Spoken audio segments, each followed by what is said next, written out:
La ideología de género es una ideología de moda en nuestra época que se nos presenta como una nueva terminología al hablar del ser humano y específicamente de la sexualidad humana. Es también una agenda política que se traduce en programas de los partidos políticos, en leyes que se van aprobando en España y en otros países de nuestro entorno y que tienden a cambiar la antropología que se refiere al matrimonio, a la sexualidad y a la educación para sustituir los viejos conceptos del humanismo cristiano en materia de sexualidad por estas nuevas categorías de género. Por lo tanto, para entender qué es la ideología de género, primero hay que hablar de ella como filosofía, como una antropología. Surge la ideología de género a mediados de la década de los 60 del siglo pasado en el ambiente cultural y filosófico propio de aquella época. Haciendo así un rápido resumen, es la época de la revolución sexual, de la comercialización de la píldora anticonceptiva, es la época álgida del existencialismo francés, de esa visión profundamente pesimista del ser humano que se difunde por todas las universidades occidentales con esa mezcla del pensamiento de Freud y de Marx, que crea una antropología alternativa a la tradicional cristiana. Es la época de la profunda crisis moral de toda nuestra cultura como fruto del Vaticano II y del desfondamiento intelectual y moral de muchos ambientes católicos. Es la época de la riqueza. Toda una civilización, la occidental, vive en un momento después de la experiencia de la Segunda Guerra Mundial de gran bienestar material y económico. Es la época de la revolución hippie, es la época del mayo del 68 francés, etcétera, etcétera. Pues en ese ambiente cultural una serie de mujeres en concreto, formadas básicamente en universidades alemanas y francesas, aunque trabajando en Estados Unidos, empiezan a reformular el pensamiento feminista clásico basado en las ideas propias de su época. Y vienen a decir que el feminismo clásico se ha equivocado de objetivo porque ha perseguido sin más equiparar la mujer al varón, y que ese es un objetivo insuficiente para superar las injusticias históricas que la humanidad ha cometido con la mujer. Porque, aplicando una categoría muy marxista, vienen a decir que el problema de fondo de la opresión de la mujer es que existen hombres y mujeres.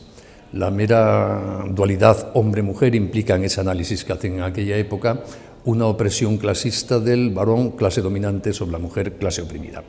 Y por lo tanto defienden que para superar esa opresión lo que hay que hacer es eliminar lo femenino y lo masculino. Eliminar, aplicando las categorías marxistas de clases sociales, las dos clases en conflicto. Afirman en concreto que en materia de sexualidad no hay nada que sea natural, que todo lo que históricamente la humanidad ha asociado al concepto de sexo, de hombre, de mujer, es una creación cultural. Y una creación cultural hecha en clave de opresión de la mujer. Todo lo que asociamos culturalmente a la mujer, a la feminidad, a la maternidad, a las relaciones entre hombre y mujer en el matrimonio, en esa forma de ver las cosas resulta opresivo para la mujer.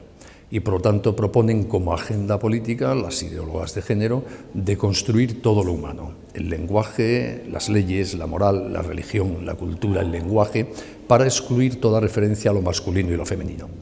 Por decirlo así, la ideología de género consiste en negar el carácter binario de la especie humana. Eso que en principio nos parece patente observando objetivamente a los humanos, que hay hombres y mujeres, para ellas es un prejuicio cultural. Todo lo que asociamos, reitero, a masculino, femenino, a hombre y mujer, es una construcción hecha por los hombres para oprimir a las mujeres. Y por lo tanto la agenda política de la ideología de género es esa deconstrucción de todo el mundo cultural humano para excluir ese carácter binario presunto, según ellas, de la especie humana. Esto puede parecer así muy ajeno, porque lo es, a la experiencia común de todos los seres humanos, pero las ideologías, y la historia del siglo XX nos lo demuestra, pueden convertirse en una fe. El marxismo también era ajeno a la experiencia y a la constatación de cómo ha evolucionado el capitalismo, y sin embargo hemos visto lo que significó en el siglo XX. Casi la mitad de la humanidad sometida a regímenes comunistas de tipo totalitario, con el coste humano en vidas y en libertades que eso tuvo. Por lo tanto, las ideologías no podemos valorarlas solo, por su consistencia intelectual, por la razonabilidad de sus argumentos o por la fundamentación en los hechos. Cuando se convierte en una fe, y eso es lo que caracteriza a las ideologías, pueden ser profundamente peligrosas para lo humano, aunque sean a la vez profundamente irracionales. Y creo que eso está pasando en nuestra época con la ideología de género. En el fondo, la ideología de género no es más que trasladar al análisis de la sexualidad humana y específicamente de la mujer la visión materialista del ser humano propia del antihumanismo de esa época. Sartre afirmaba que estamos condenados a la libertad porque no tenemos naturaleza y nos construimos a nosotros mismos. La ideología de género viene a decir lo mismo. No tenemos sexo, no existe el hombre y la mujer, y nosotros nos creamos a nosotros mismos con nuestras propias decisiones en materia de sexualidad. Por eso no hablan de sexo, que es una palabra que asociamos a algo dado, biológico, no cambiable, sino de género, término que adoptan del mundo cultural, de la gramática, y que implica algo mucho más modelable, mucho más voluble y cambiable, ¿no? En concreto, la ideología de género nos propone que reconstruyamos todo lo humano en lo que se refiere a la sexualidad. No hay sexo porque el cuerpo humano, consecuencia propia de esa visión materialista del mundo, no nos da ninguna información sobre nosotros mismos. El mundo material, incluyendo el cuerpo humano, no es más que el fruto ciego de la evolución azarosa, sin criterio ni principio, de la bioquímica de los elementos que configuran a los seres, en concreto nosotros la bioquímica del carbono. Y en ese mundo ciego de una evolución sin sentido no surge ninguna información relevante para configurar nuestra vida. Y por lo tanto afirman que el cuerpo no nos dice nada sobre nuestra sexualidad y que todo lo que podemos decir en materia de sexualidad lo decimos cada uno con nuestra libertad. Por eso no hablan de sexo como un dato que nos es dado, sino de orientación afectivo-sexual como una decisión subjetiva de la voluntad de cada uno que configura la propia sexualidad.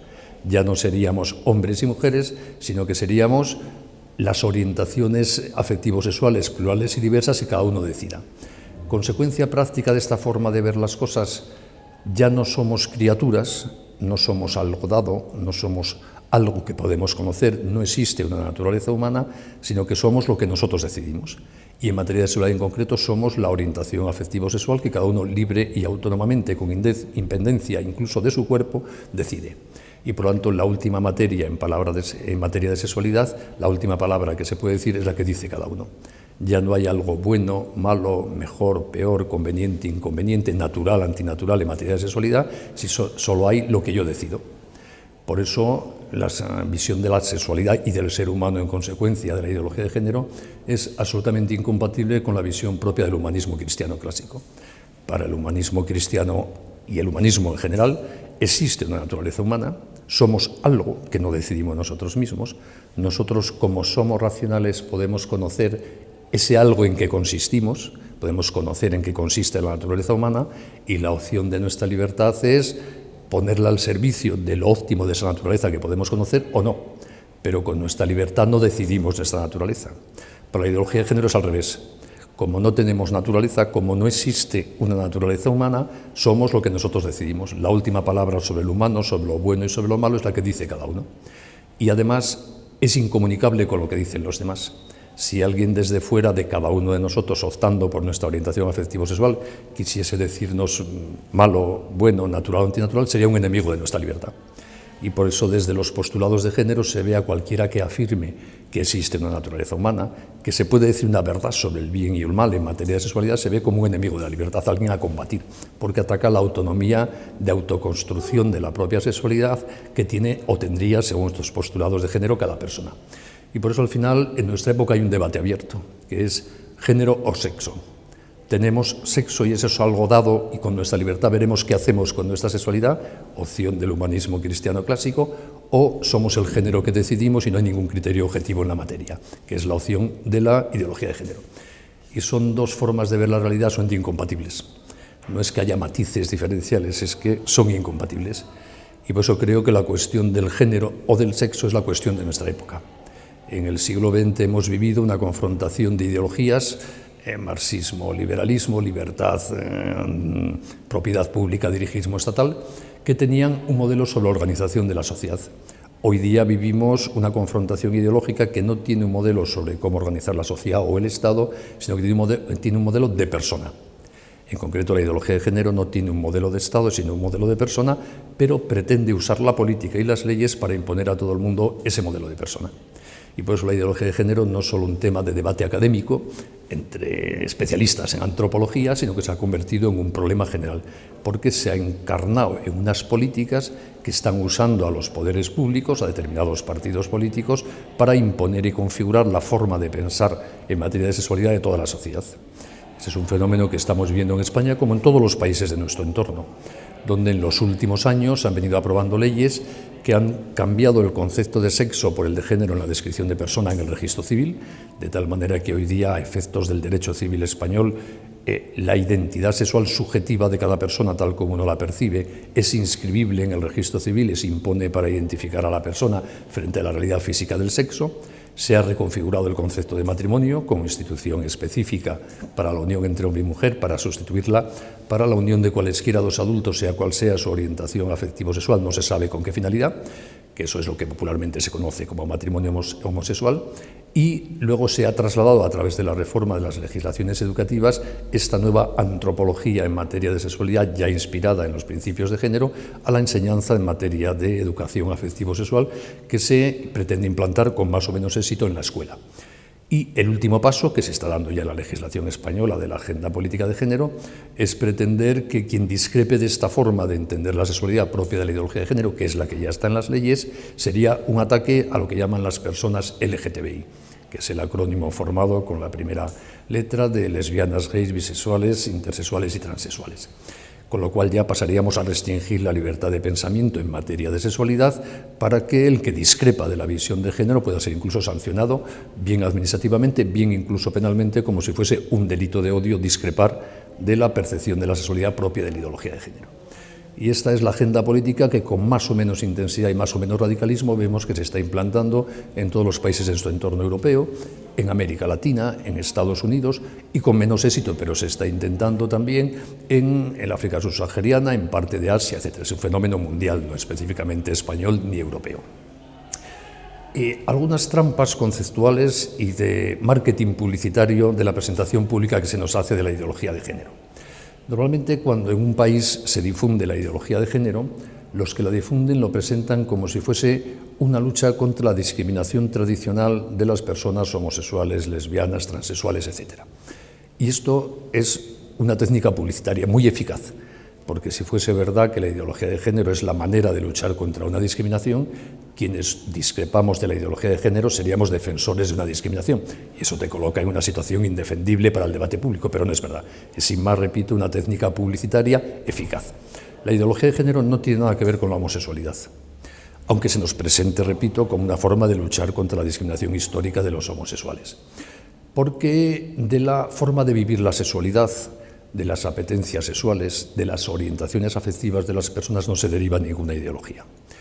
La forma de entender la sexualidad, que no coincide con la ideología de género, que es la mía, la defendemos heterosexuales y homosexuales.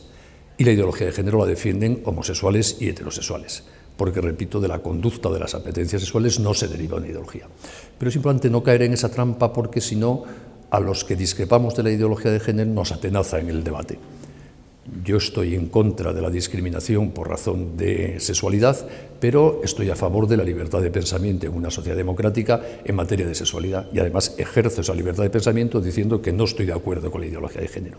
Y eso no tiene nada discriminatorio con nadie, es sin más que pienso de otra forma, ¿no? Pero como la ideología de género niega la naturaleza e identifica a la persona con la libertad, pretende que discrepar de lo que hacen con su sexualidad en libertad las personas llamadas LGTBI es oponerse a la dignidad de esas personas.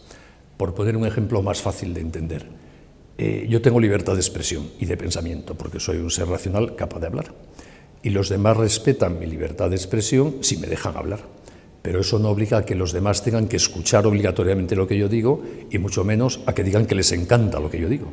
Una persona puede no querer escuchar lo que yo digo o discrepar absolutamente de lo que yo digo y no está atentando a mi dignidad si no me prohíbe hablar. Con la forma de entender las cosas de la ideología de género se mezclan los dos planos y parece que lo que hacen con su libertad sexual las personas que se autodenominan LGTBI, como se identifica con ellos mismos, si yo discrepo estoy atentando contra ellos. Y por eso se pretende que esa discrepancia sea un delito de odio. Pero eso es una trampa dialéctica, porque presupone que fuese verdad lo que, en principio, yo no estoy de acuerdo en la ideología de género, que es confundir la naturaleza, la dignidad de la persona con su libertad. Por tanto, creo que es muy importante defender en nuestras sociedades democráticas que en materia de sexualidad se puede opinar con libertad, que uno puede decir bueno, malo, conveniente, inconveniente, me gusta o no me gusta, y que eso no atenta contra nadie. Es opiniones libres, propuestas desde la libertad racional de uno a la libertad racional de los demás, en un tema muy susceptible de opiniones distintas, como de hecho sucede en la vida social, que hay concepciones sobre la sexualidad que pueden ser muy diferentes, ¿no? Y eso demuestra también la pulsión totalitaria que subyace a la agenda política de la ideología de género. Porque al final, cuando en una sociedad se va imponiendo vía legislativa la ideología de género, se van cercenando las libertades de pensamiento en materia de sexualidad, de educación, en materia afectivo-sexual o incluso de expresión religiosa, cuando la moral de una religión no coincide con la falta de moral de la ideología de género. Por tanto, la ideología de género no es solo una discusión académica o doctrinal. En la medida en que se va convirtiendo ya en parte de la cultura de lo políticamente correcto y va informando leyes en vigor en nuestro país, se convierte en una amenaza para las libertades de todos. En concreto, en España, se han venido aplicando en los últimos años, después de esas primeras leyes, ley del llamado matrimonio homosexual, ley del cambio del registro civil para sustituir sexo por género, reformas educativas en materia de educación afectivo-sexual, se han venido aprobando en las distintas comunidades autónomas leyes que, bajo el nombre teórico de lucha contra la discriminación por razón de orientación afectivo-sexual, están imponiendo la visión de la sexualidad, de la ideología de género, en todos los aspectos de la vida privada y pública. Son leyes omnicomprensivas, que tienen preceptos sobre las relaciones laborales, sobre el ocio, sobre la cultura, sobre la juventud, sobre la sanidad, sobre la educación, sobre las Fuerzas Armadas, sobre la policía, sobre la justicia, sobre las bibliotecas, sobre contratación pública, sobre subvenciones, etcétera, etcétera, etcétera. Y en todos esos aspectos de la vida social y pública se pretende que actuemos todos con la mentalidad propia de la ideología de género. Y en concreto pretenden establecer como un derecho de la persona la llamada identidad de género. Es decir, que las personas tendrían derecho a ser definidas en la vida pública y privada no por su sexo, configurado conforme a la genética y al cuerpo, sino por la identidad subjetiva que cada uno siente sobre su sexualidad. De tal manera que la sociedad ya no se articularía alrededor del carácter binario hombre-mujer, sino en lo que denominan una diversidad afectivo-sexual. Y si uno no se relaciona con una persona admitiendo su identidad de género tal como ella subjetivamente lo define, estaría cometiendo una conducta susceptible de ser sancionada administrativamente. Estas leyes son peligrosas porque introducen ese carácter liberticida, enemigo de la libertad de pensamiento en materia de sexualidad, en todos los sectores de la vida pública y privada. Y son de una especial relevancia en educación. Todas ellas tienen un capítulo amplio dedicado a la educación. Y es especialmente relevante en materia de educación, uno, porque en materia de educación estamos hablando de críos pequeños. A mí probablemente ya por mi edad ninguna ley va a cambiarme mi percepción de la sexualidad por mucho que se publique en el Boletín Oficial del Estado. Pero a mis nietos sí es muy fácil influirles porque están en esas edades en que van configurando su autopercepción de la sexualidad. En segundo lugar, estas leyes son especialmente eficaces en materia de educación porque el Estado, en nuestro país, en España en concreto, es el dueño del 80% de la educación. Y por lo tanto, digamos, estamos en el terreno en que el Estado, las administraciones públicas deciden directamente. Y en el 20% que no es titularidad pública, las potestades de intervención administrativa son especialmente intensas, mucho más que en otros sectores de la vida social.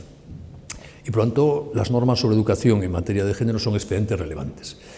Si a los niños pequeños, esta es mi consideración al respecto, en esas edades en que van configurando su percepción de su propia sexualidad, se les adoctrina conforme a la ideología de género, se les está ayudando a equivocarse profundamente sobre su sexualidad y su persona, porque la ideología de género es un inmenso error sobre el ser humano, más allá de consideraciones políticas. El ser humano no es como dice la ideología de género.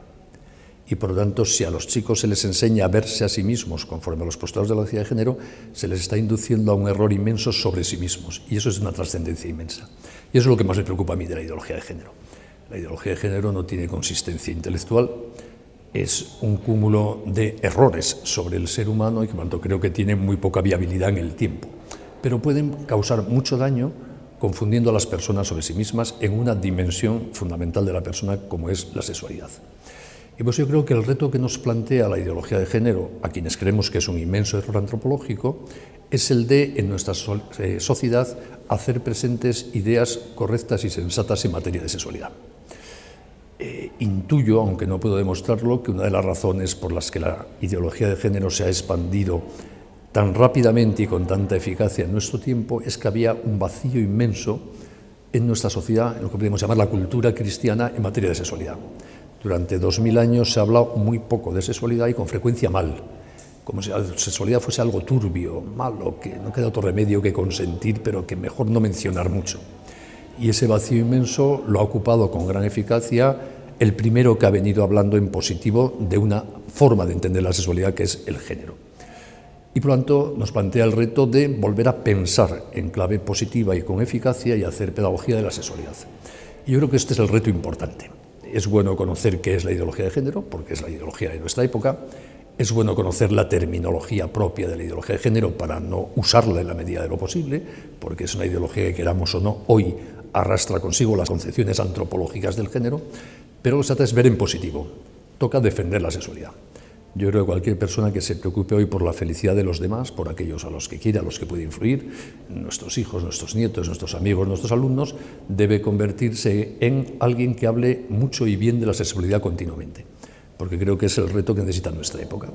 Si estuviésemos en Estados Unidos en 1850, habría que decir que hay que hablar mucho y bien de la libertad, que los esclavos, por razón de color de piel, no es legítimo establecerlos. Pero como estamos en el siglo XXI, lo que hay que hablar es mucho y bien de la sexualidad. Y para eso creo que es muy bueno volver a pensar que los seres humanos somos nuestra sexualidad. No es solo que tengamos sexo, sino que es lo que somos. Es decir, yo soy un hombre las 24 horas del día, de los 365 días del año, de toda mi vida, desde que era un cigoto hasta que me muera, porque no puedo ser otra cosa. Y mi mujer lo mismo, desde que era un cigoto hasta que se muera, todas las horas de su vida es una mujer. Por lo tanto, a mí la masculinidad me define y a mi mujer la feminidad la define. No es que tengamos sexo, sino que es que lo somos. Y por lo tanto el sexo es tan importante y tan valioso como el propio ser humano. Es una cosa estupenda. Y quizá esto no se ha visto con claridad, de forma coherente, por lo menos a lo largo de la historia. Hay que volver a redescubrir el inmenso valor de la sexualidad humana, porque los seres humanos somos en masculino o femenino, somos XX o XY todos. La genética nos define y por lo tanto eso es muy importante porque es lo que somos. Y como además somos libres con eso que somos, en masculino o en femenino, tenemos una cierta opción de hacer varias cosas. Tampoco tantas variedades, pero bueno, una variedad. Pero eso forma parte de la libertad, no de lo que somos. Y por lo tanto, creo que una sana educación en materia afectivo-sexual consiste en transmitir a los más jóvenes y a los adultos, si no lo tenemos claro, ideas claras sobre la sexualidad humana, convicciones intelectuales y morales sobre el inmenso valor de la sexualidad. Y a la vez un profundo amor a la libertad, porque el que ama la libertad sabe que no es lo que hace. En concreto, que no somos nuestros errores ni nuestras meteduras de pata. Porque es muy fácil en materia de sexualidad meter la pata. Jóvenes y viejos. Pero si amamos la libertad sabremos que no somos nuestros errores. Que cuando se mete la pata lo que hacer es sacarla, pedir perdón y volver a empezar. Porque metiendo la pata, equivocándonos en materia de sexualidad, no cambiamos lo que somos. Y creo que esto es importante resaltarlo porque la ideología de género transmite una especie de determinismo en materia sexual.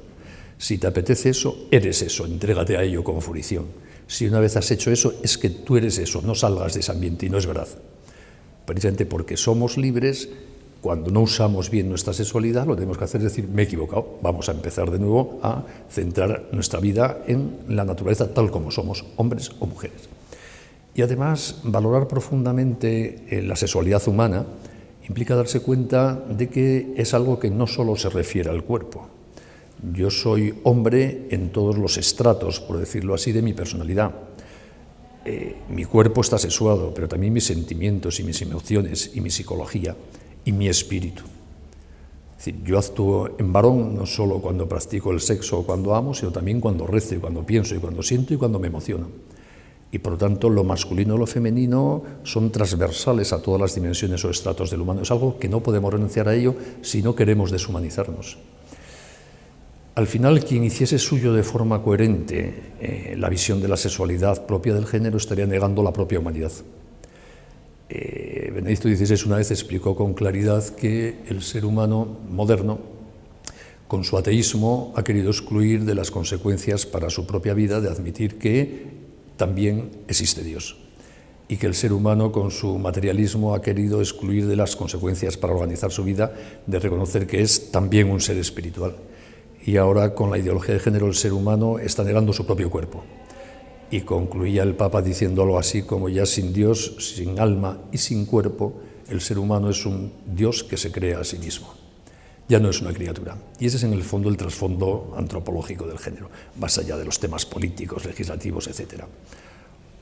O tenemos una naturaleza que descubrimos con nuestra razón y a cuyo servicio podemos poner nuestra libertad, o somos alguien que se cree a sí mismo y es la fuente última del bien y del mal, de la verdad y la mentira sobre el ser humano.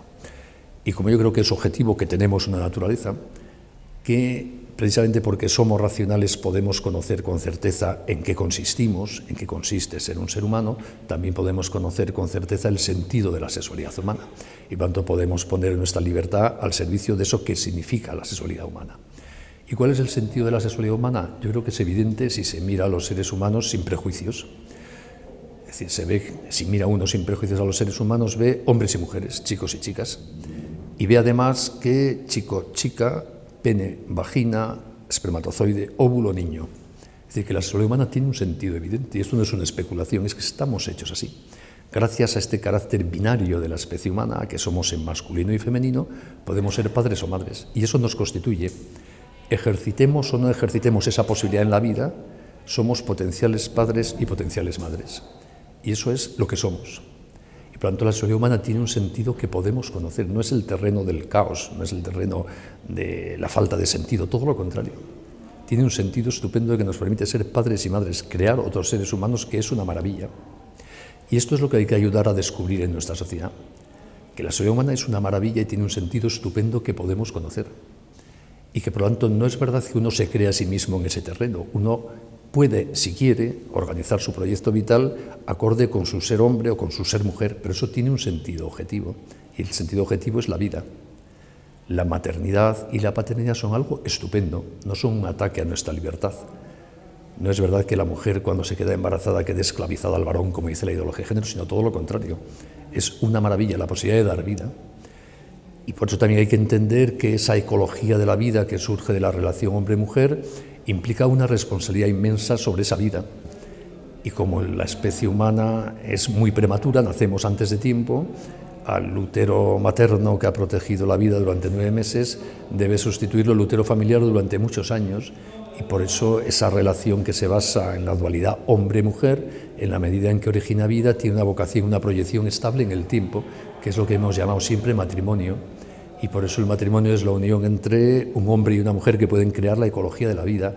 Y esto no discrimina a nadie, es que somos así. En libertad, el que no quiera que no viva así, por supuesto, pero vivir así tiene un sentido propio y singular, y por eso merece un nombre propio, matrimonio, y merece una legislación específica de protección, porque eso es muy bueno, porque garantiza el futuro de la sociedad. Yo creo que hay un reto hoy para el mundo cultural cristiano en concreto, que es redescubrir el valor de la sexualidad, en línea de lo que ha hecho Juan Pablo II con toda la teología del cuerpo.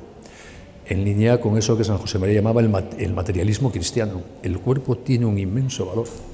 Hay que acabar con ese dualismo de raíz platónica que ha influido tanto intelectualmente en nuestro mundo. El cuerpo es una maravilla. No somos un compuesto de cuerpo y alma, somos un cuerpo espiritualizado y un alma corporalizada. Somos una unidad y el conjunto es lo maravilloso.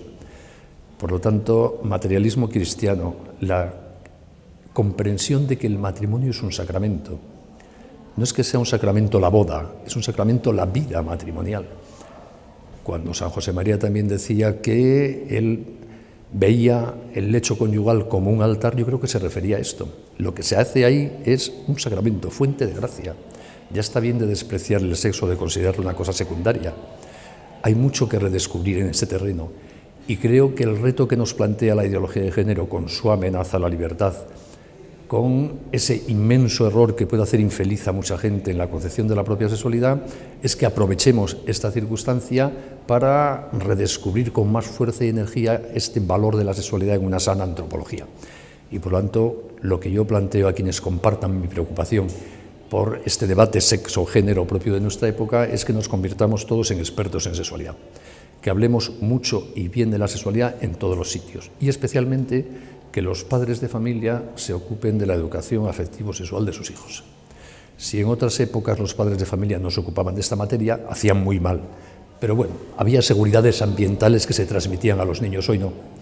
Hoy o nos ocupamos en casa de educar a los niños en este campo desde muy pequeñitos, desde que tienen 3, 4 o 5 años, como esperemos a los 10 vamos perdidos, o la sociedad los corromperá.